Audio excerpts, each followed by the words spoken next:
ఇప్పుడు ఒకసారి మన దగ్గర టాటాలు 3 కోట్ల బిల్డింగ్ కట్టించారండి. నేను విజిట్కి పోయినా. చాలా బ్రహ్మాండమైన మెటీరియల్ ఉంది, టైల్స్ ఉన్నాయి, జబర్దస్త్ మెటీరియల్ ఉన్నాయి, ప్రైవేట్ స్కూల్లో లేని మెటీరియల్ ఉంది, బెంచ్లు గించులు అని. మొత్తం క్లాస్ అంతా చెత్తనే ఉంది. ఎవడు ఉక్కాలి దాన్ని? పిల్లలు ఉక్కాలా, టీచర్ ఉక్కాలా, ఎవడు ఉక్కాలి?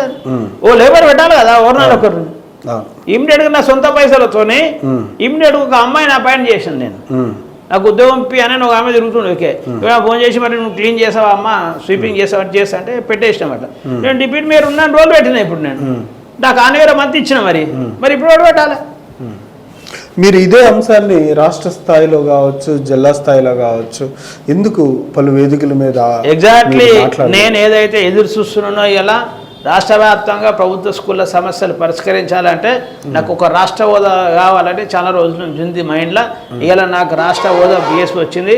బిఎస్పీ డిమాండ్ 100% ప్రభుత్వ పాఠశాలలను డెవలప్మెంట్ కోసం స్థానిక సంస్థలలో విలీనం చేయాలి, బడ్జెట్ ఇవ్వాలనే కాడ 100% బిఎస్పీ డిమాండ్ పెట్టిస్తాం. మేము పెట్టి ఫైట్ చేసాం. ప్రభుత్వ పాఠశాల స్కూళ్ళను సమస్యను పరిష్కరించకపోతే కాంగ్రెస్ పంచాయతీ చెప్తాం, టీఆర్ఎస్ పంచాయతీ చెప్తాం, బిఏ పంచాయతీ కూడా చెప్తాం మేము ఆ అంశాల మీద.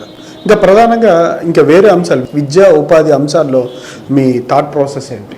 100% స్థానిక సంస్థల నుంచి మనం కనుక బడ్జెట్ స్కూల్లో కేటాయించగలిగితే ముందు ఆరోగ్యం కాన్సన్ట్రేషన్ ఉండదు కదండి. మనిషికి టాయిలెట్ వస్తే ఎట్లా కాన్సన్ట్రేషన్ ఉంటుంది? ధూపు అయింది అనుకో, నీళ్ళు తాగాలి, నీళ్ళు తాగితే టాయిలెట్ వస్తుంది. వాళ్ళు అది తాగుతలేరు కదా, ఆ కాన్సన్ట్రేషనే లేకుండా అయింది గ్రౌండ్లో. దాన్ని పెంచిన తర్వాత క్వాలిటీ ఆఫ్ ఎడ్యుకేషన్ మీద ఆలోచన చేయాలి మనం. 100% చేసే 100% దాన్ని ఇప్పుడు ప్రభుత్వ పాఠశాలలలో చదువుకుంటోళ్ళే అనగారిన వర్గాలు కాబట్టే దాన్ని డెవలప్ చేసలేరు అనేది నేను మనస్ఫూర్తిగా భావిస్తున్నాను.